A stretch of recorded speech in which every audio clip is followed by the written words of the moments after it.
Very good morning, सुप्रभात, जय PW. Very very good morning सारे सारे रसगुल्लों को, रसगुल्लियों को, पापा की परियों को, मम्मी के मगरमच्छों को। वेरी वेरी गुड मॉर्निंग, सुप्रभात। जल्दी से सारे के सारे रसगुल्ले, रसगुल्लियां, पापा की परियां और मम्मी के मगरमच्छों, जल्दी से जुड़ जाओ। सारे लोग जल्दी से जुड़ जाओ। यस,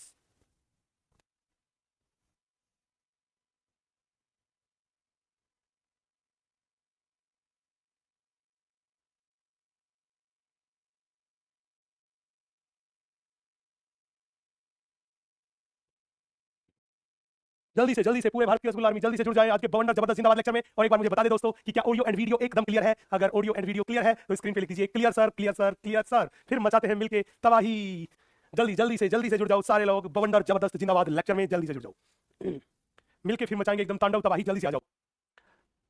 क्लियर है? तो चलो दोस्तों, आपको याद होगा पिछले लेक्चर में हमने संयोजी ऊतक के बारे में बात शुरू करी थी और हमने ये बताया था कि शरीर में सर्वाधिक फैला हुआ और बहुतायत पाए जाने वाला ऊतक संयोजी ऊतक है और इसकी उत्पत्ति मीजोडर्म से होती है। ये शरीर के कुल भाग का 30 से 40% भाग बनाता है। ये शरीर के अन्य ऊतकों और अंगों को आपस में जोड़ने का काम करता है, उनके संयोजन का काम करता है, इसीलिए हमने इसको नाम दिया संयोजी ऊतक। उसके साथ साथ ये परिवहन का भी काम करता है, उसके साथ साथ ये सहारा प्रदान करने का, आलंबन का काम भी करता है। ये सारे काम थे संयोजी ऊतक के। हमने बोला था संयोजी ऊतक को देखोगे तो वहां पे तीन चीजें मिलेगी, बहुत सारी कोशिकाएं मिलेगी, मैट्रिक्स मिलेगा और क्या मिलेगा? तंतु। क्या मिलेगा?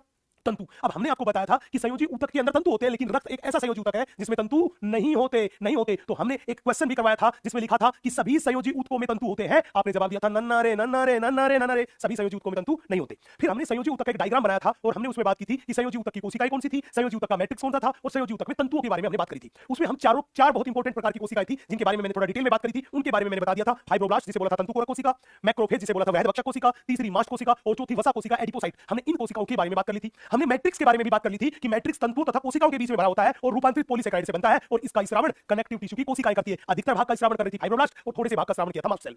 अब बच गया मेरे पास कनेक्टिव टिश्यू के तंतु। तो अब हम बात करते हैं उन तंतुओं के बारे में। तो एक बार जल्दी से स्क्रीन पर मुझे लिख के बता दीजिए हाउ द जोश। अगर जोश जबरदस्त है, जिंदाबाद है, तो आज की इस बेहतरीन जबरदस्त जिंदाबाद पोर्शन को मैं शुरू करता हूं। आ जाओ मेरे रसगुल्ला आर्मी के नौजवानों, मेरे लाडलो, कोई तो रोक लो, कोई तो रोक लो। आ जाओ भाई साहब। हम आप लोगों के सामने बात कर रहे थे बेटा, वो बात कर रहे थे कनेक्टिव टिश्यू के बारे में। हमने आपसे बोला था कि कनेक्टिव टिश्यू में हमने तीन चीजों के बारे में बात करी थी। सबसे पहले हमने बोला था कनेक्टिव टिश्यू की सेल्स के बारे में बात करी थी। कनेक्टिव टिश्यू की सेल्स के बारे में बात करी थी। हमने मान लिया ये जो हमें दिखाई दे रही है ये कनेक्टिव टिश्यू की सेल्स है। हमने बोला था कनेक्टिव टिश्यू में पाए जाते हैं तंतु, कनेक्टिव टिश्यू में पाए जाते हैं तंतु। ये लो जी,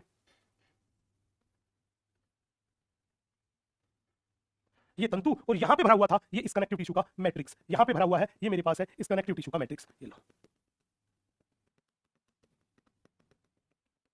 हमने बोला ये मेरे पास कनेक्टिव टिश्यू का मैट्रिक्स है। तो तीन चीजें थी। हमने बोला ये गुलाबी रंग वाला जो है इसको हमने कह दिया मेरे बच्चे ये अपने पास है इस कनेक्टिव टिश्यू का मैट्रिक्स।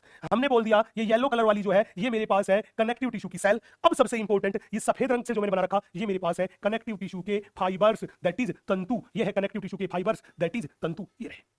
अब सबसे इंपॉर्टेंट बात ये निकल के आती है कि सर कनेक्टिव टिश्यू तीन चीजों से मिलकर बना था और मैंने पिछले ही लेक्चर में बता दिया था कि ये जो मैट्रिक्स हमें दिखाई दे रहा है ये कनेक्टिव टिश्यू का ये जो मैट्रिक्स दिखाई दे रहा है ये कोशिका और तंतुओं के बीच की खाली जगह में भरा हुआ है। कोशिका और तंतुओं के बीच में भरा हुआ दिखाई दे रहा है गुलाबी रंग का मैट्रिक्स है। अब सवाल था सर मैट्रिक्स का स्रावण तो कनेक्टिव टिश्यू की कोशिका ने किया, इस मैट्रिक्स के अधिकांश भाग का स्रावण किया था फाइब्रोब्लास्ट कोशिका ने जिसे बोला था तंतुकोरक कोशिका, और कुछ भाग का स्रावण किया था वो किया था मास्ट कोशिका ने। लेकिन ये बात बताओ कि ये जो मेरे पास फाइबर्स है ये जो तंतु है इन तंतुओं का स्रावण कौन करता है, इनको कौन बनाता है? तो काम की बात सुनना कि जैसे मैट्रिक्स का स्रावण इस कनेक्टिव टिश्यू की कोशिकाएं करती है उसी तरह इन तंतुओं का निर्माण, इन तंतुओं का स्रावण भी कनेक्टिव टिश्यू की कोशिका करती है और वो कोशिका कोई और नहीं उस कोशिका का नाम है फाइब्रोब्लास्ट। तो मैंने बोला कि इनका स्रावण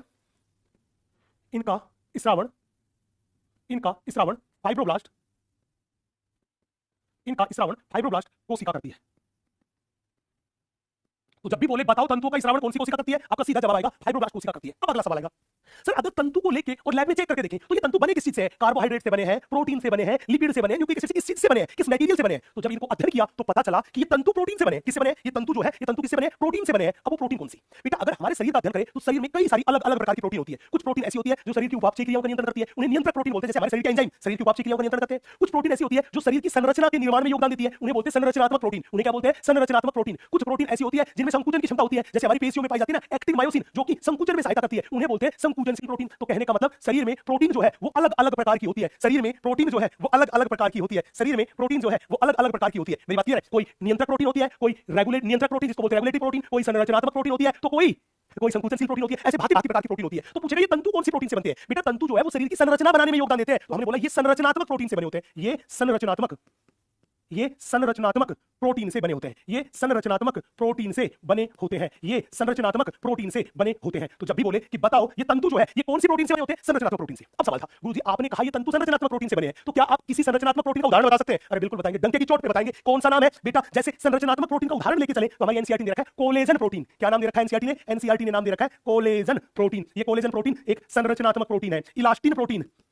इलास्टिन प्रोटीन, इलास्टिन प्रोटीन, ये इलास्टिन प्रोटीन है, ये भी संरचनात्मक प्रोटीन है। तो जैसे कोलेजन प्रोटीन हुआ, इलास्टिन प्रोटीन हुआ, ये संरचनात्मक प्रोटीन है और ये किसका निर्माण करती है? तंतुओं का।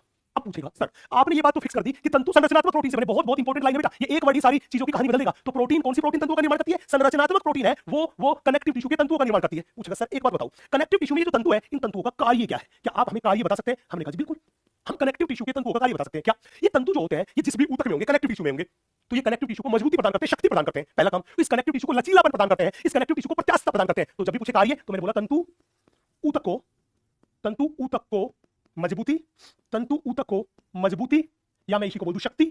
मजबूती का मतलब शक्ति, लचीलापन, लचीलापन तथा शक्ति, लचीलापन तथा और क्या प्रदान करते हैं? प्रत्यास्थता,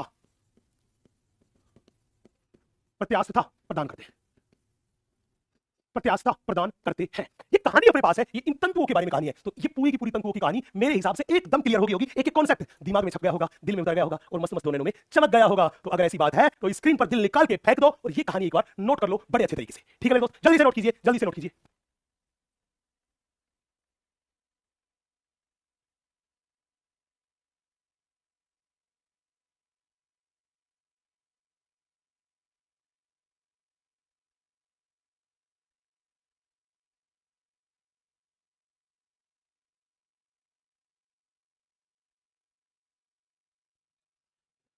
जल्दी मेरे दोस्तों, क्या बात है, come on India, come on India, पूरे भारत की जनता से ताबड़तोड़ जवाब, भरपूर प्यार, क्या बात है, जबरदस्त प्यार। गा सकूं कोई नगमा, वो साज कहां से लाऊं, भा सके आपको वो अंदाज कहां से लाऊं, अरे चांद सितारों की तारीफ तो बहुत आसान है, हो आपकी तारीफ वो अल्फाज कहां से लाऊं, वो अल्फाज कहां से लाऊं। ग्रेट बच्चों, शाबाश, बेहतरीन, जिंदाबाद, बेहतरीन, जिंदाबाद। चलो भाई, इतनी बात आप लोगों ने नोट कर ली। अब हम कॉन्सेप्ट को थोड़ा आगे बढ़ाते हैं। बच्चे हमने ये कहा कि तंतुओं के बारे में, कनेक्टिव टिश्यू के तंतुओं के बारे में बात कर ली और हम यहाँ तंतु के बारे में बात करें कि तंतु किससे बनते हैं? संरचनात्मक प्रोटीन से बनते हैं, जैसे कोलेजन प्रोटीन हुआ, जैसे इलास्टिन प्रोटीन हुआ। अब वो पूछेगा तंतुओं के प्रकार के बारे में बताइए। बेटा कनेक्टिव टिश्यू के तंतु जो थे वो अपने पास मुख्य रूप से 3 प्रकार के होते हैं, एक कोलेजन तंतु, दूसरा इलास्टिन तंतु और तीसरा रेटिकुलर तंतु। 3 प्रकार के होते हैं, लेकिन हमारी एनसीईआरटी माता ने केवल 2 ही प्रकार के तंतुओं के बारे में बात कर रखी है, एक तो कोलेजन तंतु और दूसरा इलास्टिन तंतु। तो मैं भी आपसे इन 2 के बारे में बात करके जाऊंगा, बहुत ध्यान से, बहुत इत्मीनान से देखिएगा। तो मैं हेडिंग डालता हूं कनेक्टिव टिश्यू तंतुओं के प्रकार, कनेक्टिव टिश्यू तंतुओं के प्रकार, कनेक्टिव टिश्यू तंतुओं के प्रकार। बहुत बहुत इंपॉर्टेंट, बहुत बहुत जबरदस्त बात। बेटा कनेक्टिव टिश्यू के तंतु है, इन तंतुओं में हम 2 प्रकार के तंतुओं के बारे में बात कर रहे हैं। पहला मेरे पास है कोलेजन तंतु, पहला मेरे पास है कोलेजन तंतु। इस कोलेजन तंतु को ही हम बोलते हैं बेटा श्वेत तंतु। इसी को अपन क्या बोल के चलते हैं? इस कोलेजन तंतु को ही हम बोल के चलते हैं श्वेत तंतु। दूसरा तंतु मेरे पास है, उसको अपन बोलते हैं इलास्टिन तंतु। बेटा इस इलास्टिन तंतु को ही हम बोल के चलते हैं पीत तंतु। इस इलास्टिन तंतु को ही हम बोल के चलते हैं पीत तंतु। तो मैं पहला सवाल आप लोगों की तरफ फेंक रहा हूं, बड़े ध्यान से देखना। सवाल ये था सर, ये कोलेजन तंतु जो है, इन कोलेजन तंतु को श्वेत तंतु क्यों बोला? बेटा इन कोलेजन तंतु को श्वेत तंतु इसलिए बोला क्योंकि ये सफेद रंग के होते हैं तथा चमकीले होते हैं, सफेद रंग के होते हैं तथा चमकीले होते हैं, इसलिए इनको बोल दिया श्वेत तंतु, इसलिए इनको बोल दिया श्वेत तंतु। जबकि इलास्टिन तंतु को पीत तंतु क्यों बोला? क्योंकि ये पीले रंग के दिखाई देते हैं। कैसे रंग के? पीले रंग के दिखाई देते हैं। तो हमने बोला ये सफेद तथा चमकीले होते हैं, तथा चमकीले होते हैं, ये सफेद तथा चमकीले होते हैं। जब भी बोले इलास्टिन तंतु के बारे में तो हमने बोला ये पीले रंग के होते हैं, हमने बोला ये पीले रंग के होते हैं, ये पीले रंग के होते हैं, ये पीले रंग के होते हैं। कौन से तंतु? इलास्टिक तंतु, पीत तंतु। अब सवाल था सर इन कोलेजन तंतुओं को कोलेजन नाम क्यों दिया, इन्हें इलास्टिन क्यों नाम दिया? याद करो मैंने बोला था कनेक्टिव टिश्यू के तंतु संरचनात्मक प्रोटीन से बने हैं, जैसे कोलेजन प्रोटीन, जैसे इलास्टिन प्रोटीन। तो ध्यान रखना कोलेजन तंतु ऐसे तंतु थे जो कोलेजन प्रोटीन से बने होते हैं। किससे बने होते हैं? हमने बोला ये कोलेजन प्रोटीन से बने, से बनते हैं।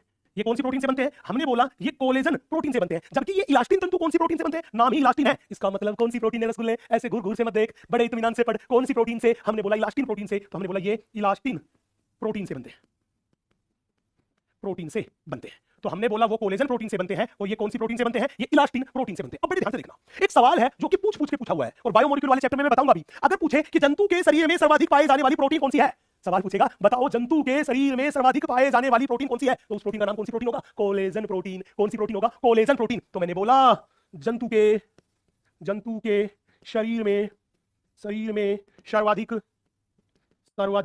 पाई जाने वाली प्रोटीन, पाई जाने वाली प्रोटीन, तो प्रोटीन का नाम क्या दोगे बेटा? Collagen protein. तो इस प्रोटीन का नाम ही है मेरे बच्चे कौन सी प्रोटीन? Collagen protein.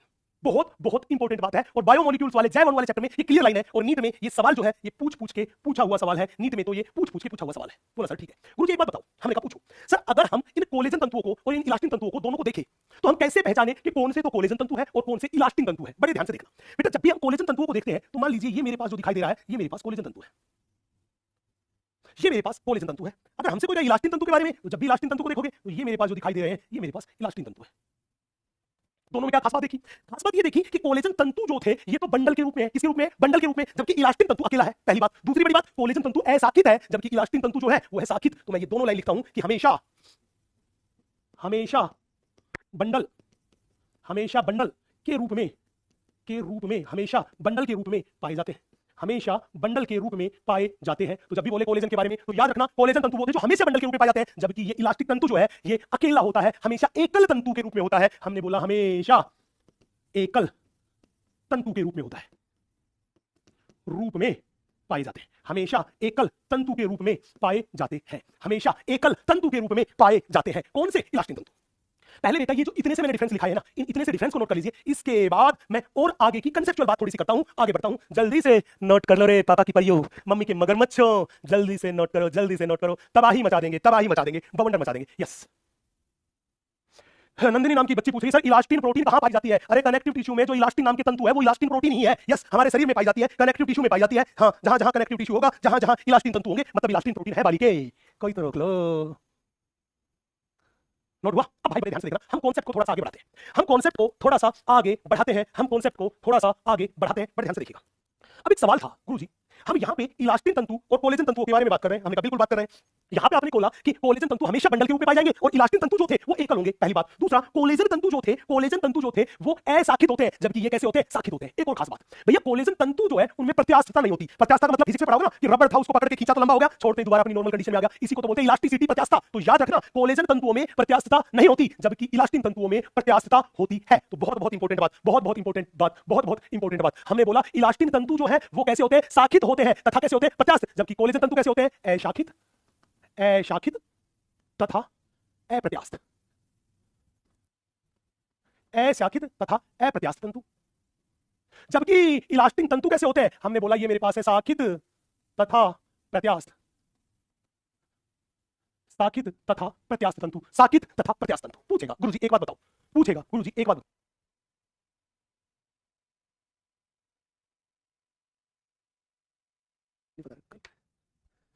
अब सवाल अपने पास सबसे इंपॉर्टेंट, सबसे प्यारा मेरे दोस्त जग से न्यारा क्या था कि कोलेजन तंतु जो थे वो बंडल में होते हैं। और आपने तो छोटी छोटी क्लासेस में पढ़ा होगा संगठन में ही शक्ति है। तो कोलेजन तंतु जो होते हैं वो जहां पे भी पाए जाएंगे वो बहुत ज्यादा मजबूती प्रदान करेंगे। तो ऊतक को मजबूती, शक्ति प्रदान करने का काम किसका है? कोलेजन तंतु का। तो हमने बोला अगर कोई कहे कि कोलेजन तंतु का कार्य है तो हमने बोला ऊतक को मजबूती या मैं कहूं शक्ति, ऊतक को मजबूती या शक्ति प्रदान करना। तो हमने बोला ये ऊतक को मजबूती या शक्ति प्रदान करते हैं। कौन से तंतु मेरे बच्चे? कोलेजन तंतु। लेकिन अगर कोई कहे इन इलास्टिन तंतुओं का कार्य बताओ, तो इलास्टिन तंतु जो है वो लचीले होते हैं। तो जहां पर इलास्टिन तंतु होंगे वहां लचीलापन होगा। जैसे हमारे नाक का ये पार्ट जो है ये लचीलापन दिखा रहा है। ये लचीलापन क्यों है? क्योंकि यहाँ पर इलास्टिन तंतु है। कान का ये ईयर पिन्ना है ये फोल्ड हो रहा है, लचीलापन दिखा रहा है। ये लचीलापन, ये प्रत्यास्थता किसकी वजह से है? ये अपने पास इलास्टिन तंतुओं की वजह से है। तो मैंने बोला ये ऊतक को लचीलापन तथा प्रत्यास्थता प्रदान करते हैं।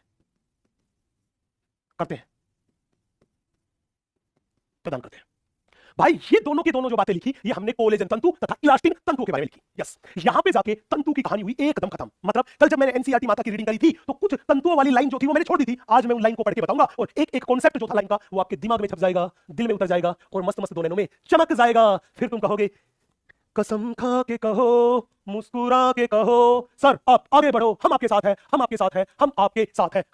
तो एक बार जल्दी से इतनी सी बात नोट कर लीजिए, फिर मैं आगे चलता हूं एनसीईआरटी माता की लाइन को पढ़ के और फिर आपको बताता हूं, फिर आगे चलता हूं। यस, चलिए भाई जल्दी से मेरे को बता दीजिए। यस, जल्दी से बता दीजिए। यस, क्या बात नोट हो गया। चलो भाई अब बड़े ध्यान से देखना। एक बच्चा डाउट पूछ रहा है प्रत्यास्थता का मतलब। बेटा रबड़ को खींचते हैं, रबड़ लंबा हो जाता है, छोड़ते ही वो दोबारा से अपनी पुनः अवस्था में आ जाता है। इस गुण को कहते हैं प्रत्यास्थता। फिजिक्स वाले सर जब फिजिक्स पढ़ाएंगे तो फिजिक्स में पूरा का पूरा चैप्टर होता है, इसमें बताया जाएगा। तो प्रत्यास्थता का मतलब होता है, इंग्लिश में होता है इलास्टिसिटी। इसका मतलब होता है किसी चीज का दोबारा से अपनी सामान्य अवस्था में लौट के आना, यही मेरे पास प्रत्यास्थता है। चलो अब कहानी सुनाते हैं एनसीईआरटी की वो भूली बिसरी लाइन जो पिछले लेक्चर में मैंने छोड़ दी थी, मैं उसको अभी कवर करता हूं, बड़े ध्यान से देखना। हमने यहां पे बात करा था कि रक्त को छोड़कर सभी संयोजी ऊतकों में कोशिका संरचनात्मक प्रोटीन, याद रखना, जब याद रखना बहुत प्यारी सी बात है, याद रखना बहुत प्यारी सी बात है, तंतु कौन सी प्रोटीन से बनते हैं? संरचनात्मक प्रोटीन से। संरचनात्मक प्रोटीन के तंतुओं का स्राव करती है, कौन करती है? कोशिका, और उस कोशिका का नाम है तंतुकोरक कोशिका, फाइब्रोब्लास्ट कोशिका। यस, ये हमने लिख दिया। अब वो मेरे पास है, वो कौन से है? हमने बोला जैसे कोलेजन हुआ, जैसे इलास्टिन हुआ, उन्हें क्या बोलते हैं? कोलेजन और इलास्टिन तंतु बोलते हैं। ये तंतु क्या काम करते हैं? हमने बोला ये ऊतक को शक्ति प्रदान करते हैं, प्रत्यास्थता प्रदान करते हैं तथा लचीलापन प्रदान करते हैं, लचीलापन प्रदान करते हैं। ये यहां से लेके यहां तक की ये जो लाइन थी, ये मैंने पिछले लेक्चर में छोड़ दी थी। अब ये कहानी एकदम कवर हो चुकी है कि यहां से लेके यहां तक की पूरी लाइन का एक कॉन्सेप्ट कवर हो चुका है। एनसीईआरटी माता ने इन तंतुओं के बारे में बस इतनी सी बात कही है। तो अब मेरे को बता दो, अगर एनसीईआरटी माता की इतनी सी लाइन एकदम क्लियर है, तो एक बार स्क्रीन पे मेरे दोस्त आग लगाना तो बनता है, एक बार स्क्रीन पर आग लगाना तो बनता है, आग लगाना तो बनता है। यस, जल्दी से आग लगाना तो बनता है। यस, जल्दी से स्क्रीन पर आग लगाना तो बनता है। यस यस, कुछ बच्चे लिख रहे हैं सर चैट बंद कर दीजिए। मैं रेस्पेक्टेड बैच मैनेजर से कहना चाहूंगा कि आपको ऐसा लग रहा है कि चैट में कोई भी बालक जो था वो फालतू की बकवासबाजी कर रहा है, जिसकी वजह से बच्चों की पढ़ाई खराब हो रही है, चाहे वो कुछ उल्टा सीधा लिखे नहीं लिखे, लेकिन अगर क्लास डिस्टर्ब हो रही है, आपको ऐसा लगता है तो आप परमानेंटली उसको ब्लॉक कर दीजिए। बिल्कुल कोई लोड लेने की जरूरत नहीं है, क्योंकि क्लास में ऐसे असामाजिक तत्व बिल्कुल नहीं चाहिए जो बच्चों की पढ़ाई में बाधा पहुंचाए, खुद पढ़ना नहीं है, किसी दूसरे को पढ़ने ना दे, तो उनको परमानेंटली आप ब्लॉक कर दीजिए सर। हाँ, और फिर उनको तब तक अनब्लॉक मत करना जब तक मैं ना कहूं, और मैं कभी कहता नहीं हूं। जो लोग हैं मुझे जानते हैं अच्छी तरह से कि जिसको एक बार ब्लॉक कर दिया, मैं कभी उसकी सिफारिश अनब्लॉक करने की नहीं करता, क्योंकि मेरी लिस्ट में दूसरा चांस नहीं है, दूसरा चांस मेरी लिस्ट में नहीं है। यस, तो आप कर दीजिए उनको परमानेंटली ब्लॉक, ताकि बाकी बच्चों की पढ़ाई सलीके से हो सके। यस, इतनी सी कहानी मेरे हिसाब से क्लियर होगी। अब मैं कहानी को थोड़ा आगे बढ़ाता हूं, और आगे बढ़ाने से पहले मैं आपसे बात करना चाहूंगा कि सर आप हमें ये बताइए कि कनेक्टिव टिश्यू कितने प्रकार के हैं। बहुत ध्यान से, बहुत इत्मीनान से हम बात कर रहे हैं टाइप्स ऑफ कनेक्टिव टिश्यू के बारे में, जिसको अपन बोलते हैं कनेक्टिव टिश्यू के प्रकार, जिसको अपन बोलते हैं मेरे बच्चे कनेक्टिव टिश्यू के प्रकार। बच्चे जब भी हमसे कोई कनेक्टिव टिश्यू के प्रकार पूछे कि कनेक्टिव टिश्यू को कितने प्रकार में बांटा गया है, तो हमारे दिमाग में आएगी कि सर किस चीज के आधार पर बांटा गया, वो कौन सा गुण धर्म था जिसके आधार पर कनेक्टिव टिश्यू का वर्गीकरण किया गया। तो बड़े ध्यान से, बड़े इत्मीनान से देखिएगा बच्चे, हमारे पास ये जो कनेक्टिव टिश्यू है, इस कनेक्टिव टिश्यू का जो वर्गीकरण करा गया वो मैट्रिक्स तथा तंतुओं के आधार पर किया गया। किसके आधार पर? मैट्रिक्स तथा तंतुओं के आधार पर। तो हमने बोला कनेक्टिव टिश्यू का जो वर्गीकरण करा गया वो किस चीज के आधार पर? हमने बोला मैट्रिक्स तथा तंतुओं के आधार पर। हमने बोला मैट्रिक्स तथा तंतुओं के आधार पर, आधार पर। बेटा मैट्रिक्स तथा तंतुओं के आधार पर संयोजी ऊतक जो है उसको तीन प्रकार में बांटा। कितने प्रकार में बांटा? संयोजी ऊतक जो है उस संयोजी ऊतक को हमने तीन प्रकार में बांटा। सबसे पहले को अपन बोलते हैं loose connective tissue. Loose connective tissue, इसको हिंदी में बोलते हैं ढीला संयोजी ऊतक, ढीला संयोजी ऊतक। लूज कनेक्टिव टिश्यू, इसको ही हिंदी में हम बोलते हैं ढीला संयोजी ऊतक, ढीला संयोजी ऊतक। बोला सर ठीक है। दूसरा कनेक्टिव टिश्यू मेरे पास है, उसको बोलते हैं डेंस कनेक्टिव टिश्यू, उसको बोलते हैं डेंस कनेक्टिव टिश्यू, इसे ही बोलते हैं सघन संयोजी ऊतक, इसे ही बोलते हैं सघन संयोजी ऊतक, इसे ही बोलते हैं सघन संयोजी ऊतक। तीसरा मेरे पास है, उसको बोलते हैं स्पेशलाइज्ड, इसी को बोलते हैं स्पेशलाइज्ड कनेक्टिव टिश्यू, इसी को बोलते हैं मेरे बच्चे स्पेशलाइज्ड कनेक्टिव टिश्यू। और इस स्पेशलाइज्ड कनेक्टिव टिश्यू को बोलते हैं विशिष्टीकृत या विशिष्ट संयोजी ऊतक, इसी को बोलते हैं विशिष्टीकृत संयोजी ऊतक, इसी को बोलते हैं विशिष्टीकृत संयोजी ऊतक। तो हमने बोला कि संयोजी ऊतक को कितने प्रकार में बांटा? तीन प्रकार में। अब भाई साहब सवाल था, गुरुजी आप बताओ ये लूज कनेक्टिव टिश्यू कितने प्रकार का है? बेटा लूज कनेक्टिव टिश्यू को आगे हमने दो प्रकार में बांटा। पहला मेरे पास है एरियोलर, एरियोलर कनेक्टिव टिश्यू। दूसरा मेरे पास है adipose connective tissue. Areolar connective tissue जो है उसको बोलते हैं वायवीय संयोजी ऊतक, उसको बोलते हैं वायवीय संयोजी ऊतक। एडिपोज को बोलते हैं वसा संयोजी ऊतक,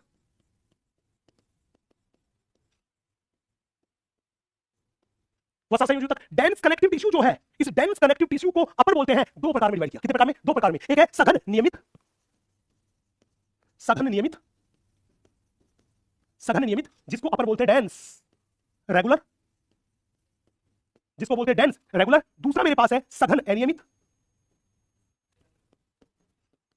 सघन अनियमित, इसको अपन बोलते हैं डेंस इरेगुलर, इसको बोलते हैं डेंस इरेगुलर। सघन अनियमित, इसको बोलते हैं डेंस इरेगुलर, इसको बोलते हैं डेंस इरेगुलर। स्पेशलाइज्ड विशिष्टीकृत संयोजी ऊतक, बड़े ध्यान से देखना बेटा, विशिष्टीकृत संयोजी ऊतक के दो भाग हैं। पहला मेरे पास है कंकालीय संयोजी ऊतक, पहला मेरे पास है कंकालीय संयोजी ऊतक। इस कंकालीय संयोजी ऊतक में वो चीज आती है जो कंकाल तंत्र का निर्माण करती है। मतलब अगर इसका उदाहरण दूं तो इसमें अपने पास आती है, वो आती है बोन्स, जिनमें अपने पास अस्थियां, कार्टिलेज, जिसमें अपने पास शामिल है उपास्थियां। अस्थियां और उपास्थियां कंकालीय संयोजी ऊतक में आती है। अगला मेरे पास है, उसको बोलते हैं तरल, या मैं कहूं संवहनीय, तरल या मैं कहूं संवहनीय संयोजी ऊतक।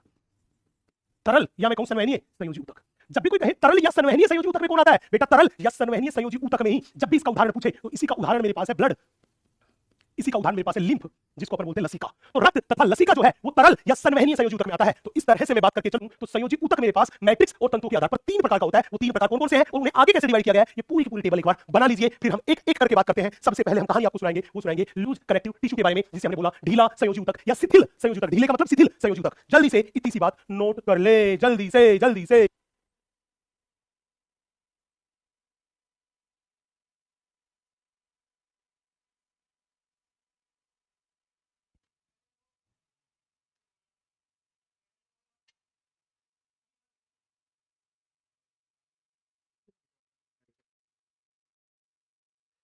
नोट हो गया मेरे लाडलो? जल्दी बताओ। नोट हो गया तो अपन थोड़ा सा आगे चलते हैं, मिलके मचाते बवंडर। और हम सबसे पहले आप लोगों से बात करना पसंद करेंगे, वो बात करना पसंद करेंगे इस लूज कनेक्टिव टिश्यू के बारे में। हम आप लोगों से बात करना पसंद करेंगे सबसे पहले इस लूज कनेक्टिव टिश्यू के बारे में, जिसको हमने बोला ढीला या शिथिल संयोजी ऊतक। इसी को बोल देते हैं बेटा ढीला या मैं कहूं शिथिल संयोजी ऊतक। इसी को बोलते हैं ढीला या शिथिल संयोजी ऊतक। इसी को बोलते हैं ढीला या शिथिल संयोजी ऊतक। अब सवाल था सर एक बात बताओ, बोला क्या सर ऊतकों का वर्गीकरण जो आपने करा था वो ऊतकों का वर्गीकरण करा था, वो करा था मैट्रिक्स तथा तंतुओं के आधार पर। हमने कहा बिल्कुल। आप एक बात बताओ, इस लूज कनेक्टिव टिश्यू में मैट्रिक्स तथा तंतुओं की क्या कहानी है? तो बड़े ध्यान से देखना क्या कहानी है बच्चे। अगर हम इस लूज कनेक्टिव टिश्यू को देखें तो इस लूज कनेक्टिव टिश्यू में अगर कोई बात करके चले हमसे किसके बारे में? मैट्रिक्स के बारे में।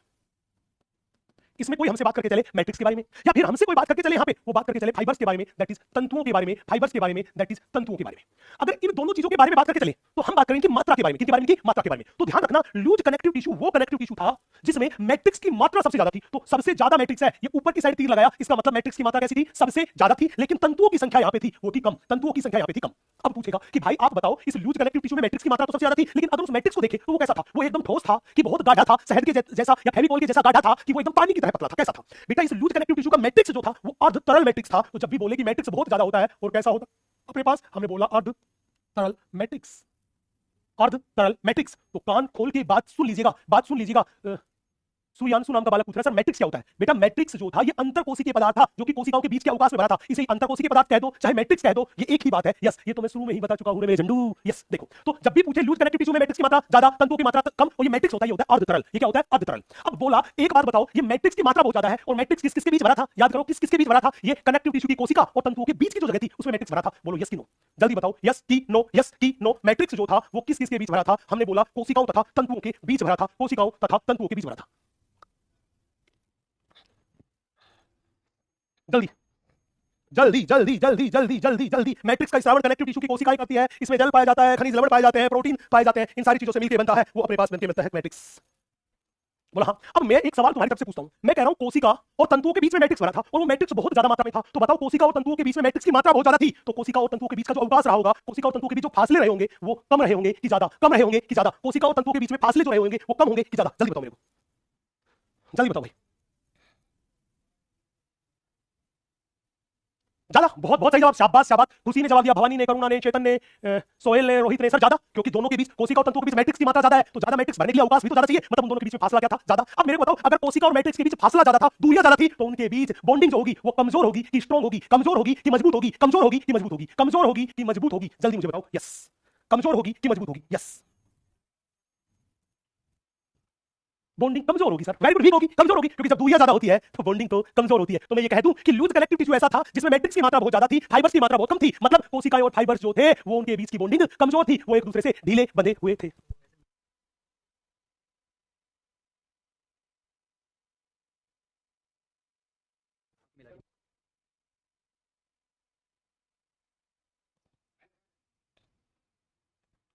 तो अब मैं सीधी लैंग्वेज में आपको एक बात कह दूं क्या, कि लूज कनेक्टिव टिश्यू वो टिश्यू था जिसमें कोशिकाओं और तंतुओं के बीच की दूरियां ज्यादा थी, फासले ज्यादा थे। इसका मतलब वो एक दूसरे से ढीले बंधे हुए थे। तो मैंने बोला इसमें सेल्स तथा तंतु ढीले बंधे होते हैं। सेल्स तथा तंतु ढीले बंधे होते हैं। तो जब भी बोले कैसे हैं, हमने बोला ये ढीले बंधे होते हैं। तो हमने सीधी सी बात बोली लूज कनेक्टिव टिश्यू वो था जिसमें सेल्स और तंतु क्या थे? ढीले बंधे होते हैं, क्योंकि उनके बीच फासले होते बहुत ज्यादा, फासले होते बहुत ज्यादा। तो मैं दो लाइन कहता हूं कि कोशिकाओं और तंतुओं के बीच फासले क्या थे? बहुत ज्यादा। अगर तुम चाहते तो ये फासले मिट भी सकते थे। अरे अगर तुम चाहते तो ये फासले मिट भी सकते थे। तुम्हारी आंखों के आंसू हमारी आंखों से बह सकते थे। तुम्हारी आंखों के आंसू हमारी आंखों से बह सकते थे। तुम ठहरे रहे झील के पानी की तरह। अगर बहते तो हम भी दरिया बन सकते थे। अगर बहते तो हम भी दरिया बन सकते थे। तो इतनी सी बात नोट कीजिए कि लूज कनेक्टिव टिश्यू में मैट्रिक्स जो था ज्यादा, फाइबर्स कम, सेल्स और तंतु एक दूसरे से क्या होते हैं, ढीले बंधे हुए होते हैं। यस, क्या बात है। कोई तो रोक लो। आ जाओ सारे के सारे रसगुल्लियां, जल्दी आ जाओ बेटा, जल्दी आ जाओ। बवंडर मचा देंगे अपन, कोई दिक्कत ही नहीं है, एकदम बवंडर मचा देंगे। नोट हुआ? चलिए अब हम एक एक करके बात करते हैं। यहां सबसे पहले लूज कनेक्टिव टिश्यू के अपने पास दो प्रकार थे। उनमें सबसे पहला मेरे पास है areolar connective tissue. Loose connective tissue के अपने पास दो प्रकार थे, उनमें सबसे पहला प्रकार है एरियोलर कनेक्टिव टिश्यू। अब हमने ये तो कहा कि तीनों के तीनों प्रकार के टिश्यू में सबसे ज्यादा मैट्रिक्स की मात्रा किसमें, लूज कनेक्टिव टिश्यू में। लेकिन लूज कनेक्टिव टिश्यू भी दो प्रकार का था, एक एरियोलर कनेक्टिव टिश्यू और दूसरा एडिपोज, दैट इज वसा संयोजी ऊतक। इन दोनों में ज्यादा मैट्रिक्स किसमें है? तो याद रखना, मैट्रिक्स की सर्वाधिक मात्रा जो होती है वो किसमें होती है, एरियोलर कनेक्टिव टिश्यू में। एरियोलर कनेक्टिव टिश्यू में तो हमने बोला सर्वाधिक मैट्रिक्स उपस्थित। तो जब भी बोले कि कौन सा कनेक्टिव टिश्यू था जिसमें मैट्रिक्स की मात्रा सबसे ज्यादा थी, आप कहोगे लूज में, और लूज में कौन सा, आप कहोगे एरियोलर कनेक्टिव टिश्यू। पहली बात। दूसरी बात, जब हमने कनेक्टिव टिश्यू शुरू किया था तो हमने बोला था कि शरीर में सबसे ज्यादा पाया जाने वाला, बहुतायत पाया जाने वाला और विस्तृत रूप से फैला हुआ ऊतक संयोजी ऊतक है। बोला हाँ। अब संयोजी ऊतक भी बहुत सारे अलग अलग प्रकार के हैं। तो अगर कोई कहे कि कौन सा संयोजी ऊतक ऐसा है जो सबसे ज्यादा फैला हुआ है, तो ध्यान रखना, शरीर में सबसे ज्यादा फैला हुआ संयोजी ऊतक कौन सा है, वो मेरे पास है एरियोलर कनेक्टिव टिश्यू। तो मैंने बोला शरीर में विस्तृत रूप से फैला हुआ, शरीर में विस्तृत रूप से फैला हुआ संयोजी ऊतक। तो जब भी बोले कौन सा संयोजी ऊतक है जो शरीर में विस्तृत रूप से फैला हुआ है, सबसे ज्यादा epithelium tissue, connective tissue, muscular tissue और नर्वस टिश्यू में सबसे ज्यादा कौन फैला हुआ है, कनेक्टिव टिश्यू। और कनेक्टिव टिश्यू में भी कौन, एरियोलर कनेक्टिव टिश्यू। तो इसका मतलब याद करो हमने एक बात पढ़ी थी कि उपकला ऊतक एपिथेलियम टिश्यू हमेशा कनेक्टिव टिश्यू के ऊपर वृद्धि करता है। हमेशा किसके ऊपर वृद्धि करता है, कनेक्टिव टिश्यू के ऊपर वृद्धि करता है। तो अब एक बात बताओ, अगर उपकला ऊतक हमारे शरीर में घूम रहा है, जट यमला पगला दीवाना, बस इतनी सी बात न जाना, क्या नहीं जाना कि कौन सा कनेक्टिव टिश्यू था जो शरीर में सबसे ज्यादा फैला हुआ था, जो शरीर में हर जगह मिलने के चांस सबसे ज्यादा थे, वो कोई और नहीं था, एरियोलर कनेक्टिव टिश्यू। तो बोलेगा अगर उपकला ऊतक को वृद्धि करनी है तो कौन सा संयोजी ऊतक शरीर में आसानी से मिल जाएगा, शरीर में हर जगह मिलने की संभावना ज्यादा है, बताओ कौन से संयोजी ऊतक की, तो आप कहोगे एरियोलर कनेक्टिव टिश्यू की। तो कहने का मतलब कि अधिकतर केस में उपकला ऊतक कौन से संयोजी ऊतक के ऊपर वृद्धि करता है, आप कहोगे एरियोलर कनेक्टिव टिश्यू के ऊपर। इसलिए एनसीईआरटी माता ने एक लाइन लिखी, एनसीईआरटी माता ने क्या लिखा, एनसीईआरटी माता ने लिखा कि ये ऊतक जो था ये सामान्यतः उपकला ऊतक को आधारीय ढांचा प्रदान करता है। तो हमने बोला ये प्राय है उपकला ऊतक को, ये प्राय है उपकला ऊतक को आधारीय ढांचा प्रदान करता है। ये प्राय है उपकला ऊतक को आधारीय ढांचा प्रदान करता है। इसका मतलब क्या निकला कि अधिकतर उपकला ऊतक कौन से ऊतक के ऊपर वृद्धि करता है, एरियोलर कनेक्टिव टिश्यू के ऊपर। कौन से के ऊपर, एरियोलर कनेक्टिव टिश्यू के ऊपर। अब एक सवाल था, गुरुजी एक बात बताओ, अगर हम हमारे शरीर में से एरियोलर कनेक्टिव टिश्यू का एक छोटा सा टुकड़ा बाहर निकाले और उस टुकड़े का अध्ययन करें तो ये एरियोलर कनेक्टिव टिश्यू हमें दिखाई कैसा देता है, ये एरियोलर कनेक्टिव टिश्यू जो है ये हमें दिखाई कैसा देता है। चलो भाई, मैं तुम्हारे शरीर को काट के उसमें से एरियोलर कनेक्टिव टिश्यू बाहर निकालता हूं, लेकिन पहले इतनी सी बात तुम नोट करो, फिर मैं आगे की कहानी बताता हूं। यस, पहले इतनी सी कहानी को नोट करो, फिर मैं आपको आगे की कहानी बताता हूं। यस, हाँ, फिर हम बवंडर क्वेश्चन करने वाले बेटा, कॉन्सेप्ट को समझना, क्वेश्चन करेंगे बवंडर जबरदस्त जिंदाबाद। हाँ जी, जल्दी से पहले कॉन्सेप्ट को समझना। यस, नोट हो गया? अब आ जाओ, मैं कॉन्सेप्ट सिखाता हूं। मैंने तुम में से एक झंडू को पकड़ा, एक गुल्लू को पकड़ा और गुल्लू के शरीर में से एरियोलर कनेक्टिव टिश्यू को बाहर निकाला। एरियोलर कनेक्टिव टिश्यू को कहां से बाहर निकाला, तुम्हारी त्वचा के स्किन के नीचे से बाहर निकाला। और जब नीचे से बाहर निकाला तो ये कैसा दिखाई दिया, बड़े ध्यान से, बड़े इत्मीनान से देखिएगा। हमने मान लिया हमारे पास ये एरियोलर कनेक्टिव टिश्यू का एक टुकड़ा है।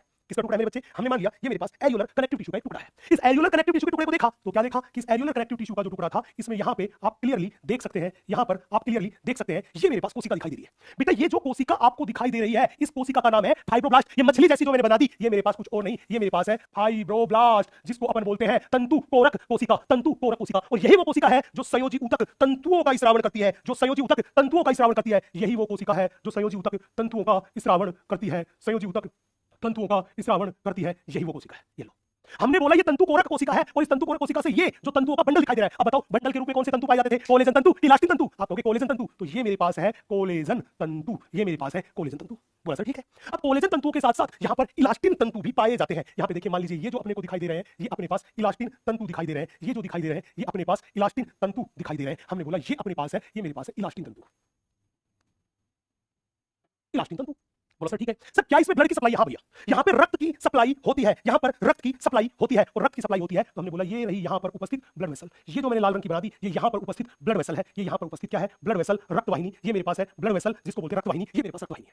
अब यहाँ पर बोला सर इस फाइब्रोब्लास्ट के अलावा भी यहाँ पर कोई कोशिका होती है, ये तो फाइब्रोब्लास्ट है, तंतु कोरक कोशिका है, या इसके अलावा भी कोशिका होती है? हमने कहा इसके अलावा भी यहाँ पर कोशिका होती है। अगर यहाँ पे देखोगे तो यहाँ पे ये रही एक बड़े आकार की कोशिका, ये जो बड़े आकार की कोशिका है, इस बड़े आकार की कोशिका को ही बोलते हैं मैक्रोफेज, दैट इज वृहद भक्षक कोशिका। इसी को बोलते हैं मैक्रोफेज, इसी को बोलते हैं मैक्रोफेज, दैट इज वृहद भक्षक। इसी को बोलते हैं मैक्रोफेज, इसी को बोलते हैं वृहद भक्षक। नेक्स्ट, हमने यहां पे क्या देखा कि यहां पे कुछ और कोशिकाएं भी दिखाई दी। जैसे ये कोशिका जो थी, हमें यहां पर ये कोशिका जो थी, ये कोशिका भी यहां पर दिखाई दी और हमने देखा कि ये कोशिका कोई और कोशिका नहीं, ये मेरे पास है वसा कोशिका।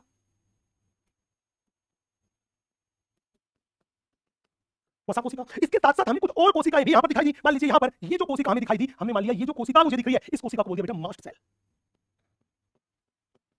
मास्ट सेल। अब एनसीईआरटी क्या कहती है कि इसमें कोशिकाएं तो कई सारी होती है, लेकिन अगर कोई पूछे कि सबसे ज्यादा कौन सी कोशिका होती है, सबसे ज्यादा कौन सी कोशिका यहां पर पाई जाती है, तो हमने बोला ये रहा मैट्रिक्स, ये पूरा का पूरा मैट्रिक्स। अब पूछेगा सबसे ज्यादा कौन सी कोशिका पाई जाती है, तो एनसीईआरटी माता लिखती है कि इसमें मुख्यतः है कौन सी पाई जाती है, फाइब्रोब्लास्ट कोशिका, मैक्रोफेज कोशिका और मास्ट कोशिका पाई जाती है। तो हमने बोला इसमें प्राय है फाइब्रोब्लास्ट, मैक्रोफेज तथा मास्ट सेल्स पाई जाती है। पूछेगा सर एक बात और बताओ, अगर हमें शरीर में इस एरियोलर संयोजी ऊतक को देखना हो तो ये शरीर में कहां पर मिलेगा? बड़े ध्यान से देखना। अगर कोई कहे इस एरियोलर संयोजी ऊतक का शरीर में उदाहरण बताओ, तो हमने बोला ये त्वचा के नीचे पाया जाता है। एग्जांपल, त्वचा के नीचे स्थित। हमने बोला ये कहां स्थित होता है? हमने बोला ये त्वचा के नीचे स्थित होता है, इसलिए इसको बोलते हैं त्वचा ग्रंथिका ऊतक। इसीलिए इसको बोलते हैं त्वचा ग्रंथिका ऊतक, इसीलिए हम इसको बोलते हैं त्वचा ग्रंथिका ऊतक, इसीलिए हम इसको बोलते हैं त्वचा ग्रंथिका ऊतक। पूछेगा सर एक बात बताओ, ये त्वचा के नीचे तो पाया जाता है, लेकिन त्वचा के नीचे ये क्या काम करता है? बड़े ध्यान से, बड़े इत्मीनान से देखना।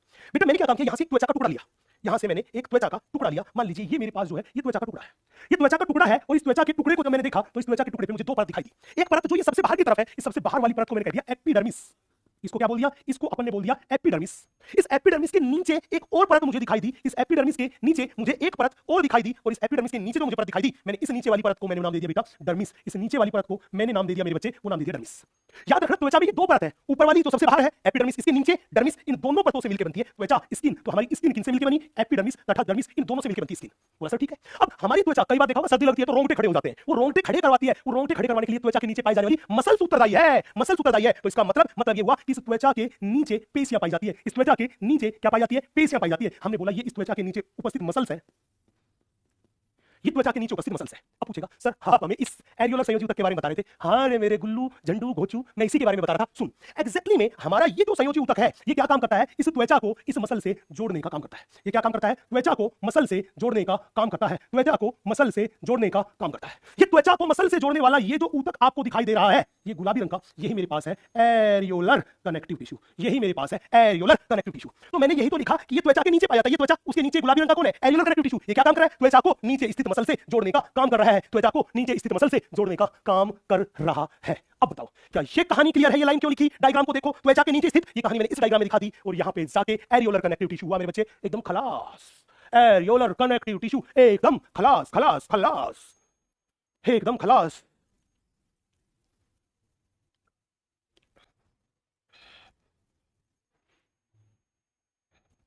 चल भैया कहानी क्लियर है?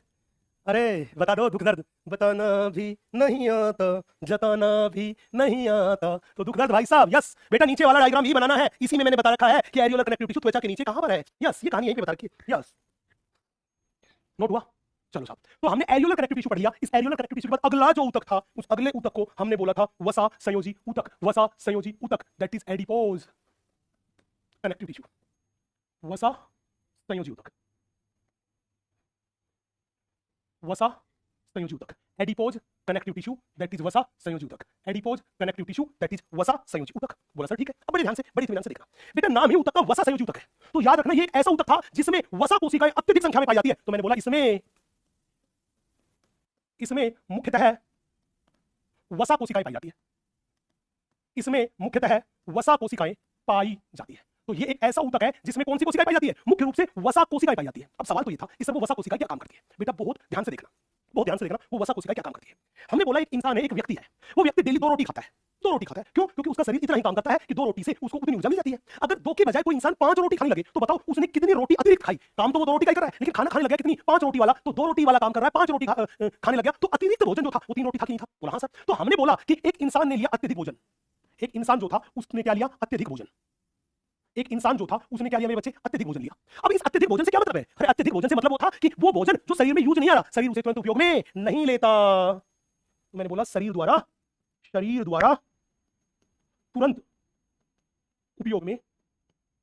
तुरंत उपयोग में नहीं लिया जाता, शरीर द्वारा तुरंत उपयोग में नहीं लिया जाता।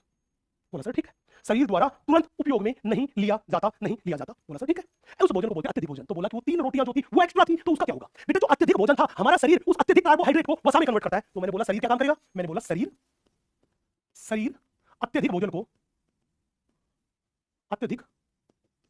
भोजन को वसा में बदल लेता है। शरीर क्या काम करता है? जो अत्यधिक भोजन था उसको किसमें बदल दिया? वसा में बदल दिया। और आपको पता है वसा की क्रियाशीलता कम है, तो उसे लंबे समय तक संग्रहित रखा जा सकता है। तो बोला वसा में तो बदल लिया, अब इसको इकट्ठा कहां करेगा? तो याद रखना फिर क्या करेगा? फिर इस वसा को त्वचा के नीचे एडिपोज टिश्यू में संग्रहित कर दिया जाता है। फिर क्या किया? हमने बोला वसा को त्वचा के नीचे एडिपोज ऊतक या मैं कहूं सेल्स में संग्रहित कर दिया जाता है।